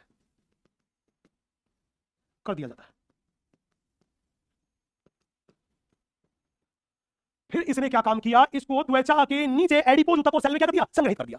अब एक सवाल था सर ठीक है, तो त्वचा के नीचे संग्रहित हो गया तो देख रहे हो अच्छा मोटा इंसान होता है, हम कहते हैं भाई साहब देख इसकी त्वचा को पकड़ के इसमें चर्बी जमी है। वो चर्बी है क्या? वो तो त्वचा जो बहुत मोटी है वो चर्बी जमी हुई है, वो चर्बी एक्चुअली वसा है। अब सवाल था सर आप मान लो इस गोचू के शरीर में से वसा संयोजी ऊतक को निकालो, तो वो वसा संयोजी ऊतक हमें देखने में कैसा दिखाई देगा? चलो भैया इस गोचू के शरीर से मैं वसा संयोजी ऊतक को बाहर निकालता हूं। जब वसा संयोजी ऊतक को बाहर निकालेंगे और बाहर निकाल के और अध्ययन करेंगे तो हमें ये पता चलेगा कि वसा संयोजी ऊतक में पाई जाती है वसा कोशिकाएं। वसा संयोजी ऊतक में क्या होती है गोचू? वसा कोशिकाएं। इस वसा संयोजी ऊतक में होती है मेरे बच्चे वसा कोशिकाएं। हमने मान लिया ये मेरे पास वसा कोशिकाएं हैं, ये वसा कोशिकाएं हैं, और इन वसा कोशिकाओं को देखोगे तो इन वसा कोशिकाओं के अंदर ये मेरे पास जो दिखाई दिया, ये मेरे पास वसा संग्रहण क्षेत्र है। ये मेरे पास दिखाई दिया, ये मेरे पास है वसा संग्रहण क्षेत्र। इन वसा कोशिकाओं में ये जो दिखाई दिया, ये मेरे पास है वसा संग्रहण क्षेत्र। यहाँ पे देखिए ये वसा संग्रहण क्षेत्र है, यहाँ पे ये जो दिखाई दे रहा है ये मेरे पास इन वसा कोशिकाओं का केंद्रक है, ये मेरे पास इन वसा कोशिकाओं का केंद्रक है, और यहाँ पे ये जो मैंने भर दिया ये मेरे पास है यहाँ पे उपस्थित मैट्रिक्स। अब यहाँ पे देखो ये सफेद वाला जो आपको दिखाई दे रहा है मेरे बच्चे, ये मेरे पास है मैट्रिक्स। हमने बोला ये वसा कोशिकाएं है, और इन वसा कोशिकाओं को देखोगे तो ये गुलाबी वाली जो है ये इनकी सेल मेम्ब्रेन है, कोशिका झिल्ली है। ये इनकी सेल मेम्ब्रेन है, ये इनकी कोशिका झिल्ली है। ये हमने बोला लाल रंग का जो आपको दिखाई दे रहा है, ये लाल रंग वाला यहाँ पर प्रेजेंट केंद्रक है। ये लाल रंग वाला जो दिखाई दे रहा है ये यहाँ पे उपस्थित क्या है? ये यहाँ पे उपस्थित केंद्रक है। ये जो मेरे पास पीले रंग वाला दिखाई दे रहा है, ये पीले रंग वाला वसा संग्रहण क्षेत्र है। ये वसा संग्रहण क्षेत्र है। यस चलो भैया ये मेरे पास वसा संग्रहण क्षेत्र है। अब सवाल पूछेगा सर ये तो एडिपोज कनेक्टिव टिश्यू हो गया, लेकिन गुरुजी आप ये बताओ ये एडिपोज कनेक्टिव टिश्यू को अगर हम देखें तो ये शरीर में कहां पर मिलेगा? हमने कहा बहुत अच्छी बात, हमने तो यहां लिख रखा है त्वचा के नीचे। तो जब भी पूछे कि बताओ ये एडिपोज कनेक्टिव टिश्यू शरीर में कहां पर मिलेगा, तो हमने बोला त्वचा के नीचे। तो जब भी बोले कहां पर, हमने बोला त्वचा के नीचे स्थित होता है। और बेटा त्वचा की अंदर वाली परत, बाहर वाली परत को क्या बोलते हैं? एपिडर्मिस। अंदर वाली परत को क्या बोलते हैं? डर्मिस। ये त्वचा के नीचे स्थित होता है, इसलिए इसको बोल दिया हाइपोडर्मिस। अब पूछेगा सर कैसे दिखाई देता है? बहुत ध्यान से देखना कि गुरुजी हमारे पास सवाल है कि ये भी त्वचा के नीचे होता है, ये एरियोलर कनेक्टिव टिश्यू है, ये भी त्वचा के नीचे स्थित होता है। हम दोनों के बारे में कंफ्यूज है। कंफ्यूज क्या है? हमारे तो फ्यूज उड़ गए कि भाई हम कैसे पहचाने। बड़े ध्यान से देखना बेटा, हमने मान लिया कि ये मेरे पास स्किन की बाहर वाली परत है। स्किन की इस बाहर वाली परत को अपन बोल के चलते हैं एपिडर्मिस। स्किन की इस बाहर वाली परत को बोल के चलते हैं एपिडर्मिस। बोला ठीक है, इस एपिडर्मिस के नीचे ये स्किन की दूसरी परत है। स्किन की इस दूसरी परत को हम बोल के चलते हैं बच्चे डर्मिस। बोले ये लो जी, इसको बोल के चलते हैं डर्मिस। इन दोनों परतों से मिलकर क्या बनती है? त्वचा बनती है। अब हमने बोला कि इसके नीचे पाया जाता है, वो पाया जाता है क्या? ऊतक। कौन सा ऊतक? चाहे मेरे पास एरियोलर कनेक्टिव टिश्यू हो वो भी त्वचा के नीचे है, चाहे मेरे पास एडिपोज कनेक्टिव टिश्यू हो वो भी त्वचा के नीचे है, तो अब बड़े ध्यान से बड़े इत्मीनान से देखना बेटा, हमने मान लिया अपने पास ये गुलाबी रंग का जो दिखाई दे रहा है ये तो मेरे पास है एडिपोज कनेक्टिव टिश्यू। ये तो मेरे पास कौन सा है? Adipose connective tissue. और हमने मान लिया ये जो मेरे पास हरे रंग वाला जो दिखाई दे रहा है, ये हरे रंग वाला जो दिखाई दे रहा है ये मेरे पास है, ये सॉरी हरे रंग वाला दिखाई दे रहा है ये मेरे पास है एडिपोज कनेक्टिव टिश्यू। ये मेरे पास है एडिपोज कनेक्टिव टिश्यू। और ये जो गुलाबी दिखाई दे रहा है, ये गुलाबो दिखाई दे रहा है, ये मेरे पास है एरियोलर कनेक्टिव टिश्यू। अब देखो कोई सा भी कनेक्टिव टिश्यू रहे, चाहे एडिपोज रहे चाहे एरियोलर रहे, दोनों ही कहां है? त्वचा के नीचे है। यस त्वचा के नीचे है। यस अब मेरे बच्चे इतनी सी बात को नोट कर लीजिए, और यहीं पे जाके ये एडिपोज कनेक्टिव टिश्यू है ये भी हुआ एकदम खलास। यहीं पर जाकर एडिपोज कनेक्टिव टिश्यू भी हुआ एकदम खलास। तो अब ये एकदम खलास हो गए। हम इस लूज कनेक्टिव टिश्यू से संबंधित कुछ क्वेश्चंस चेक करके देखते हैं किसमें कितना है दम। हाँ जी चेक करके देख लेते हैं, जल्दी से इतनी सी बात को नोट कीजिए, फिर हम चेक करके देखते हैं किसमें कितना है दम। यस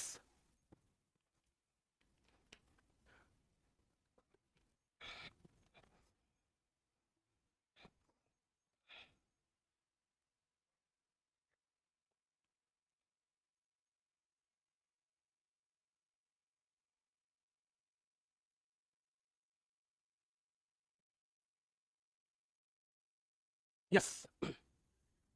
एक बार नोट कीजिए, फिर हम क्वेश्चन लगाते हैं, इससे संबंधित क्वेश्चन लगाते हैं, तब पता चलेगा कि तुमने क्या सीखा, कितना सीखा। हो गया नोट? तो भाई साहब बड़े ध्यान से, बड़े इत्मीनान से देख लीजिए। यस, ये रहा बड़ा ही प्यारा सा दिल दहला देने वाला सवाल आपकी स्क्रीन पर। ये रहा बड़ा ही प्यारा सा दिल दहला देने वाला सवाल आपकी स्क्रीन पर। यस यस, हमने बोला ये सवाल है, और इस सवाल को लगाने के लिए आपको समय दिया मैंने 60 सेकंड्स का। जल्दी से सवाल लगाइए। बहुत प्यारा, बहुत खूबसूरत, बहुत जबरदस्त सवाल आपकी स्क्रीन पर है मेरे दोस्त, जल्दी से लगाइए।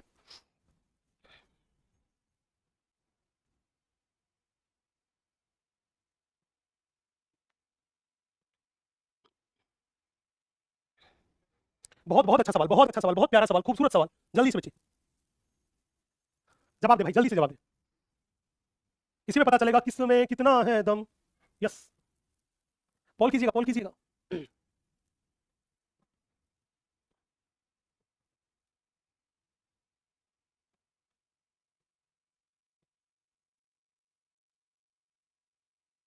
चले देखते हैं।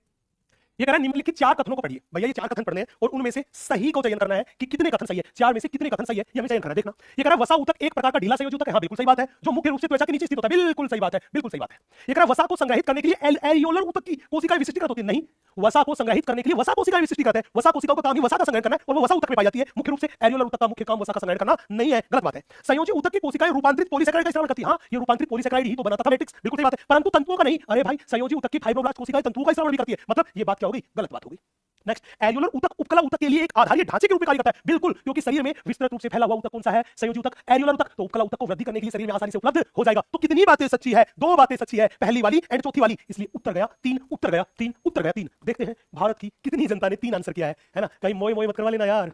पूरी शिद्दत के साथ देखते हैं कितनी जनता ने उत्तर 3 दिया है। ओ माय गॉड, 45% जनता का एकदम सही जवाब, और सबसे तेज जवाब दिया है आकिब ने, फिर विवेक ने, फिर नंदिनी ने, फिर वेदांश ने, फिर गुलफाम ने, फिर शीतल राठौर ने, फिर ऋषि ने, फिर मोनिका ने, फिर आयुष ने, और फिर केशु ने। बेहतरीन, जबरदस्त, क्या बात, क्या बात। 45% जनता का सही जवाब। जिन लोगों ने गलत दिया था, जिन लोगों ने 3 कथन को सही माना था, पक्का उन लोगों ने गलती यहीं पर करी होगी, यहीं पर करी होगी। और अगर ऐसे लोग जिनने गलत आंसर किया था, उनको अगर अपनी गलती पकड़ में आ गई तो एक बार स्क्रीन पे आग लगा दो भाई। फिर मैं अगले क्वेश्चन में देखता हूं किसमें कितना दम है। जल्दी बेटा, ये क्वेश्चन जो है ये नोट्स में लिखने की जरूरत नहीं है, ये नोट्स में लिखने की जरूरत नहीं है, ये क्वेश्चंस नोट्स में लिखने की जरूरत नहीं है। नोट्स की पीडीएफ आपके पास है, देखते रहिएगा, कभी गड़बड़ घोटाला हो।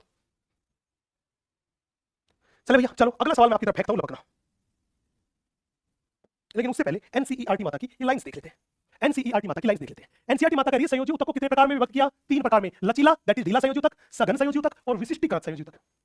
फिर कह रहा है शिथिल संयोजी ऊतक में कोशिका और तंतु एक दूसरे से अर्ध तरल आधारी पदार्थ। बेटा ये अर्ध तरल आधारी पदार्थ जो होता है यही होता है मैट्रिक्स। आधारी पदार्थ किसको बोलते हैं बेटा? मैट्रिक्स का ही दूसरा नाम है। चाहे आधारी पदार्थ लिख दो, चाहे आधात्री लिख दो, वो किसका नाम है? मैट्रिक्स का। वो शिथिलता से जुड़े होते हैं, दैट इज ढीले जुड़े होते हैं। ये कहां पाया जाता है? त्वचा के नीचे पाया जाता है, इसलिए बोल दिया त्वचा ग्रंथि का ऊतक। ये प्राय है उपकला ऊतक के लिए आधारी ढांचे का कार्य करता है। कौन? Areolar connective tissue. इसमें 3 प्रकार की कोशिकाएं, फाइब्रोब्लास्ट कोशिकाएं, महाभक्षाणु या वैध भक्षाणु दैट इज मैक्रोफेज, और मास्ट कोशिकाएं पाई जाती है। और ये कहां स्थित होता है? मुख्यतः त्वचा के नीचे स्थित होता है। उसके बाद अगला ऊतक मेरे पास था, वो था वसा संयोजी ऊतक, जो कि त्वचा के नीचे स्थित होता है। और ये क्या काम करता है? यह ऊतक की कोशिकाएं वसा का संग्रहण करती है, और वसा का संग्रहण करने वाली कोशिका को बोलते हैं एडिपोसाइट या वसा कोशिकाएं कहते हैं। ये कह रहा है भोजन के जो पदार्थ प्रयोग में नहीं आते, मतलब एक्सिस भोजन हो गया, वे वसा के रूप में परिवर्तित कर इस ऊतक में संग्रहित कर दिए जाते हैं। उनको शरीर किसमें बदलता है? वसा में बदलता है, और फिर त्वचा के नीचे इस ऊतक में संग्रहित कर देता है। क्या नाम था? वसा ऊतक, वसा ऊतक। ये एनसीईआरटी माता की लाइंस है, जिन सारी लाइंस को हमने बड़े सलीके से कवर कर लिया है। ठीक है, अब दोबारा क्वेश्चन पे चलूं? अगर तुम कहो जल्दी बता दो, जल्दी बता दो, जल्दी बता दो, जल्दी बता दो, जल्दी बता दो। यस, जल्दी बता दो, जल्दी बता दो। यस, मन्नत त्रिपाठी, बेटा पढ़ाई पे ध्यान दे, है ना? इतना ही कहूंगा, नहीं तो फिर मैं लपेट लूंगा, हो जाएगी मोय मोय मोय मोय, है ना? तो पुराने बच्चे उनको खूब अच्छी तरह पता है कितना भयंकर लपेटूंगा फिर, है ना? तो पढ़ाई पे ध्यान दे, इसी में भलाई है। यस, चलो अगला क्वेश्चन लगाइए। बहुत प्यारा सा सवाल आपकी स्क्रीन पर, और इस सवाल को लगाने के लिए मिलेंगे आपको 45 सेकंड्स का समय। जल्दी से सवाल को लगाइए, पॉल कीजिए। यस,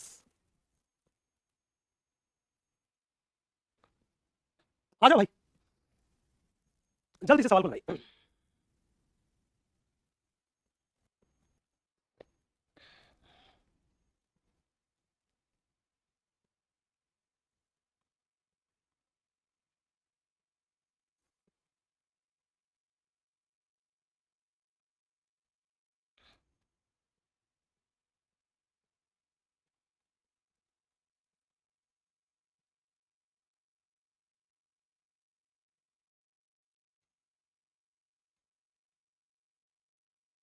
देखो, ये कह रहा है निम्नलिखित में से किस संयोजी ऊतक में फाइब्रोब्लास्ट, दीर्घ बक्षाणु दैट इज वृहद बक्षाणु या मैक्रोफेज एवं मांस कोशिकाएं पाई जाती है। याद करो, अभी पढ़ा था हमने कि एरियोलर कनेक्टिव टिश्यू में तीन प्रकार की कोशिकाएं मुख्य रूप से पाई जाती है। तो उत्तर क्या जाएगा? Areolar connective tissue, areolar connective tissue. दिखाओ कंप्यूटर जी। ओ वाओ, 79% जनता का एकदम सही जवाब। क्या बात, क्या बात, क्या बात, क्या बात, क्या बात, क्या बात। और यहाँ पे चित्राम ने सबसे पहले जवाब दिया, उसके बाद विवेक, फिर लोकेश, फिर अंकित, फिर नीरज, फिर साक्षी, फिर हसन, फिर शिवम, फिर हिमांशु और फिर दिव्यांशु। क्या बात है, सारे सारे बच्चों, गजब बच्चों गजब। इसी बात पे हम ले चलते हैं आपको एक और सवाल की तरफ, एक और सवाल की तरफ। बड़ा प्यारा सा सवाल है, जल्दी से जवाब दे दीजिए भाई। बहुत प्यारा, बहुत खूबसूरत सवाल, पूरी शिद्दत के साथ जवाब दीजिएगा और आपकी रैंक भी स्क्रीन पर लिखते रहना मेरे दोस्त। यस,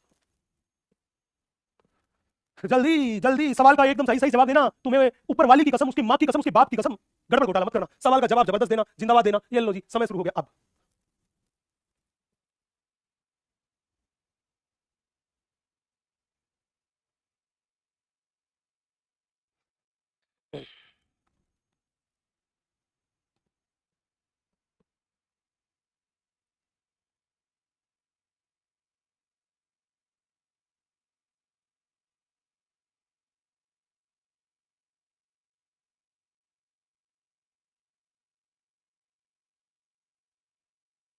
देखना मेरे बच्चे, बड़े ध्यान से देखना। ये कह रहा है सही सुमेलित विकल्प का चयन कीजिए। ये कह रहा है उपास्थि ढीला संयोजी ऊतक नहीं, उपास्थि तो विशिष्ट संयोजी ऊतक में आता है। गलत बात है। ये कह रहा है टेंडन, बेटा टेंडन को बोलते हैं कंडरा और कंडरा सघन संयोजी ऊतक में आता है। ये भी बात गलत है। ये कह रहा है एडिपोज ऊतक, एडिपोज ऊतक तो एक ढीला संयोजी ऊतक है, इसने सघन लिखा। ये भी बात गलत है। ये कह रहा है एरियोलर ऊतक ढीला संयोजी ऊतक, हमने कहा हाँ जी हाँ जी, ये 4 नंबर वाली बात एकदम सही बात है। ये 4 नंबर वाली बात एकदम सही बात है। ओ भाई साहब, 82% जनता का सही जवाब, एकदम सही जवाब। क्या बात, क्या बात, क्या बात, मजा आ गया भाई, क्या बात। विवेक ने सबसे सही आंसर किया, फिर उसके बाद अब्दुल ने, फिर विवेक वर्मा ने, फिर रिंकू ने, फिर हसन ने, फिर फैजल ने, फिर लोकेश ने, फिर शुभ ने, फिर वेदांश ने और फिर राती ने। वेरी गुड, शाबाश शाबाश शाबाश, बेहतरीन बच्चों, बेहतरीन, जबरदस्त, जिंदाबाद। तो बच्चे यहाँ पर हमने ल्यूथ कनेक्टिव टिश्यू का पूरा कॉन्सेप्ट बड़े अच्छे से सीख लिया और उससे संबंधित क्वेश्चन भी कर लिए। अब अपन आगे बढ़ते हैं और हम आपसे बात करते हैं, वो बात करते हैं डेंस कनेक्टिव टिश्यू के बारे में। और आपको बता दूं कि इस डेंस कनेक्टिव टिश्यू को ही बोलते हैं अपन सघन संयोजी ऊतक। इसी को बोलते हैं सघन संयोजी ऊतक। या इसी का एक और नाम भी है, that is fibrous connective tissue, जिसको अपन हिंदी में बोलते हैं तंतुमय योजी ऊतक। अब सवाल था, सर इस कनेक्टिव टिश्यू की क्या खास बात थी? भाई बड़े ध्यान से सुनना। बच्चा कह रहा है नींद आ रही है। अरे मेरे झंडू, पढ़ने वाले लोगों की नींद नहीं आती मेरे बेटा, जिनको पढ़ाई लिखाई से कोई मतलब नहीं उनको ही आती है। पर किसी ने बड़ी अच्छी सी बात कही है कि लोग कहते हैं कि प्यार करने वाले को नींद कहाँ आती है। अरे लोग कहते हैं कि प्यार करने वाले को नींद कहाँ आती है? कोई इस गोचू से भी प्यार कर ले, इसको नींद बहुत आती है, इसको नींद बहुत आती है, इसको नींद बहुत आती है। भाई क्या बात है, क्या बात है, कोई तो रोक लो इस गोचू को। यस, अब देखो बेटा, सघन संयोजी ऊतक के बारे में बात कर रहे हैं। अब इसी बारे में बात करते हैं, बड़े ध्यान से देखना। सबसे पहले कोई पूछेगा सर इस सघन संयोजी ऊतक में आप बताओ मैट्रिक्स की मात्रा के बारे में बात करो।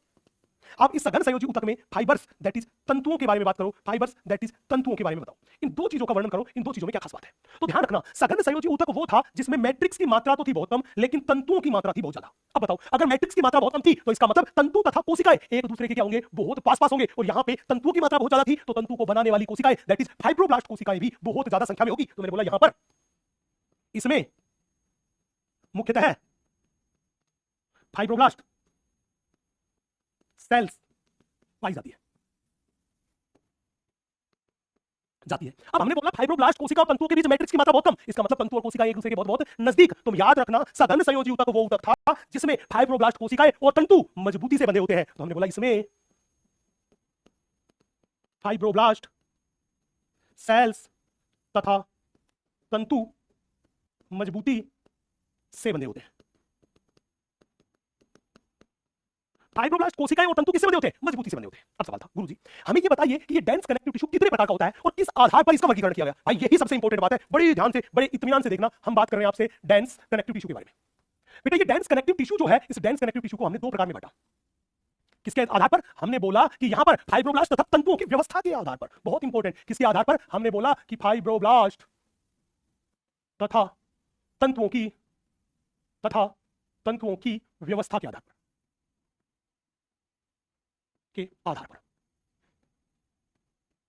फाइब्रोब्लास्ट तथा तंतुओं की व्यवस्था के आधार पर कितने प्रकार बांटा? दो प्रकार बांटा। पहला प्रकार जो मेरे पास है उसको हमने बोल दिया सघन नियमित,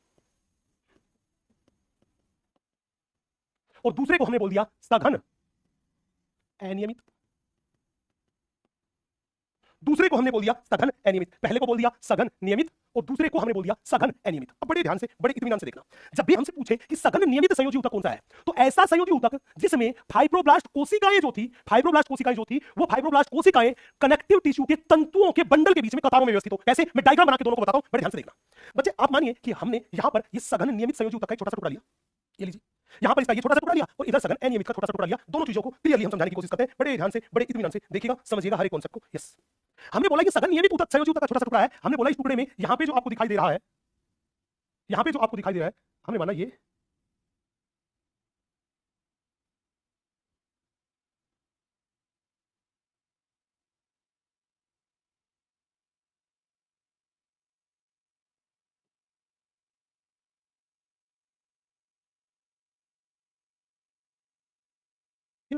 हमने बोला यहां पे देखिए ये कोलेजन तंतुओं के बंडल है। क्या है कोलेजन तंतुओं के बंडल? एक बंडल ये रहा, एक बंडल ये रहा और एक बंडल ये रहा। ये कोलेजन तंतुओं के बंडल है और ये बंडल एक दूसरे के समांतर है, तो इसलिए हमने बोला, हमने ये लिखा, ये मेरे पास है कोलेजन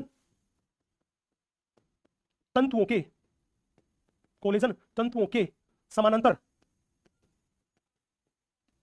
बंडल।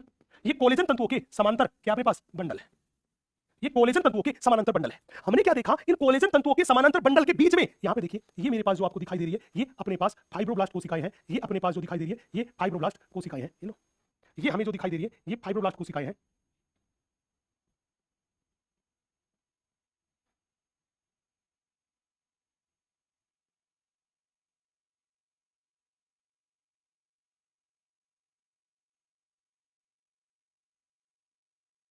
ये मेरे पास बेटा फाइब्रोब्लास्ट कोशिकाएं हैं। ये मेरे पास फाइब्रोब्लास्ट कोशिकाएं हैं और यहाँ पे ये जो भरा हुआ दिखाई दे रहा है आपको पीले रंग वाला, ये यहाँ पे भरा हुआ मैट्रिक्स है।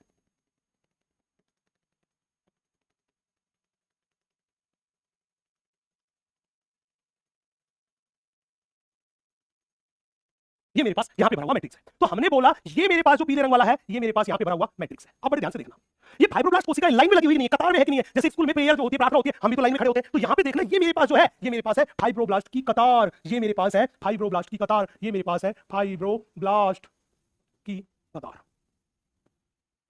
लाइन। अब पूछेगा सघन नियमित संयोजी ऊतक के बारे में बताओ। हमने बोला सघन नियमित संयोजी ऊतक वो संयोजी ऊतक है जिसमें कोलेजन तंतुओं के समानांतर बंडल के बीच में, कोलेजन तंतुओं के समानांतर बंडल के बीच में फाइब्रोब्लास्ट कोशिकाएं कतारों में व्यवस्थित होती है। देखो लाइन लगा के है कि नहीं है, तो यही लाइन एनसीईआरटी ने लिखी कि क्या, कि कोलेजन तंतुओं के, कोलेजन तंतुओं के, कोलेजन तंतुओं के समानांतर बंडलों के बीच में, समानांतर बंडलों के बीच में फाइब्रोब्लास्ट सेल कतारों में व्यवस्थित होती है, कतारों में व्यवस्थित होती है। फाइब्रोब्लास्ट कोशिका किसमें? कतारों में व्यवस्थित होती है, कतारों में व्यवस्थित होती है। आप देख लो कतारों के रूप में व्यवस्थित है, लाइन में व्यवस्थित है। अब पूछेगा सघन अनियमित में क्या होता है? बहुत ध्यान से देखना, दोनों डायग्राम खुद बोल उठेंगे जो एनसीईआरटी की लाइन है। बेटा सघन अनियमित संयोजी ऊतक को देखें तो यहाँ पे कोलेजन तंतुओं के बंडल जो थे वो अनियमित रूप से थे। ये लो, हमने मान लिया ये कोलेजन तंतुओं के बंडल है और ये कोलेजन तंतुओं के बंडल जो है ये अनियमित रूप से दिखाई दे रहे हैं, ऐसे ही बिखरे पड़े हैं, उनका कोई भी एक सिस्टमेटिक ऑर्डर, सिस्टमेटिक क्रम नहीं है। ये लो, हमने बोला ये मेरे पास क्या है, कोलेजन तंतुओं का बंडल, ये कोलेजन तंतुओं का बंडल है, ये कोलेजन तंतुओं का बंडल है। और हमने बोला यहां पर ये जो आपको दिखाई दे रही है, ये मेरे पास फाइब्रोब्लास्ट कोशिकाएं हैं।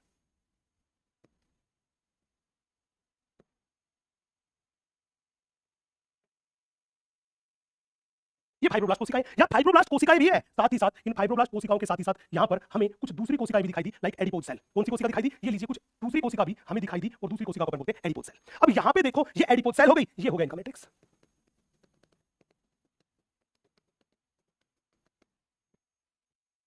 तो यहां पे आप देख रहे हो ये कोलेजन तंतुओं के बंडल है, ये मेरे पास फाइब्रोब्लास्ट है। ये जो अपने पास मैंने पीले रंग की कम संख्या में बताई है, ये मेरे पास है वसा कोशिका, ये मेरे पास है वसा कोशिका, ये मेरे पास है वसा कोशिका, ये मेरे पास है वसा कोशिका, और ये हरे रंग वाला जो दिखाई दे रहा है ये मेरे पास है बेटा मैट्रिक्स। अब दोनों में बहुत इंपॉर्टेंट बात, अब दोनों में चेक करके देख लो। यहां पर तो कोलेजन तंतुओं के बंडल समांतर क्रम में व्यवस्थित है, यहां अनियमित रूप से बिखरे पड़े हैं। यहां पर फाइब्रोब्लास्ट कोशिकाएं कतारों में व्यवस्थित है, यहां पर अनियमित रूप से बिखरी पड़ी है। तो मैं ये कह दूं कि सघन अनियमित संयोजी ऊतक वो ऊतक था जिसमें तंतुओं, और तंतुओं में मुख्यतः कौन से? कोलेजन तंतु, मुख्यतः कौन से? कोलेजन तंतु तथा कोशिकाएं, दैट इज फाइब्रोब्लास्ट कोशिकाएं अनियमित रूप से बिखरी हुई होती है। तो हमने बोला इसमें तंतु मुख्यतः कौन से? कोलेजन तथा फाइब्रोब्लास्ट कोशिकाएं अनियमित रूप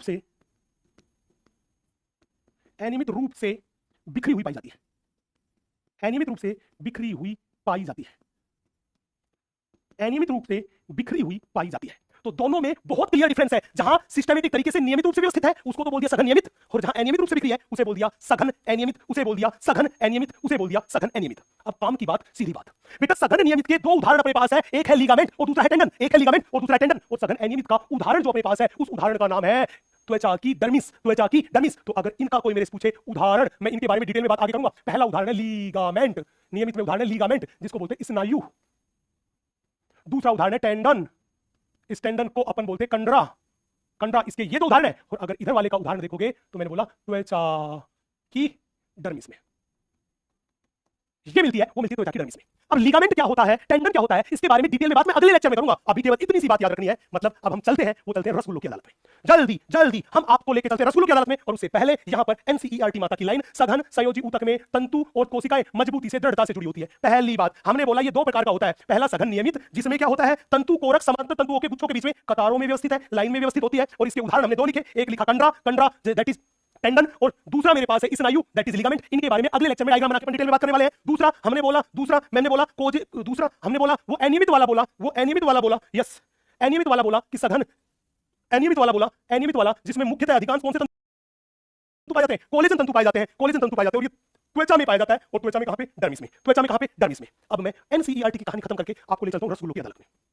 जल्दी से 2 मिनट में मैं रसगुल्लों की अदालत की कहानी खत्म करता हूं। जल्दी से रसगुल्लों की अदालत की कहानी मैं 2 मिनट में खत्म करता हूं। ये बड़ा ही बवंडर जबरदस्त जिंदाबाद सवाल आपकी स्क्रीन पे है। पूरे 5 करोड़ का सवाल है, पूरे के पूरे 5 करोड़ का सवाल है, 5 करोड़ का सवाल है। इस 5 करोड़ के सवाल को आप जल्दी से लगा सकते हैं, यस। ये 5 करोड़ का सवाल है, जल्दी से सवाल को लगा दीजिए, यस। बहुत प्यारा सवाल, बहुत खूबसूरत सवाल, स्टेटमेंट वाला, फिल इन द ब्लैंक्स वाला सवाल, यस। सारे पहले फिल इन द ब्लैंक्स भर लेना, उसके बाद सवाल लगेगा।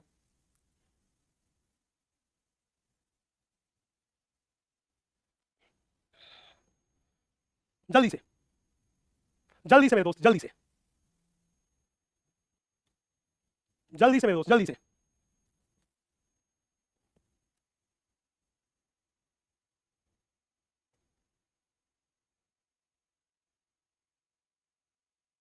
देखिएगा बेटा, बहुत प्यारा सवाल है।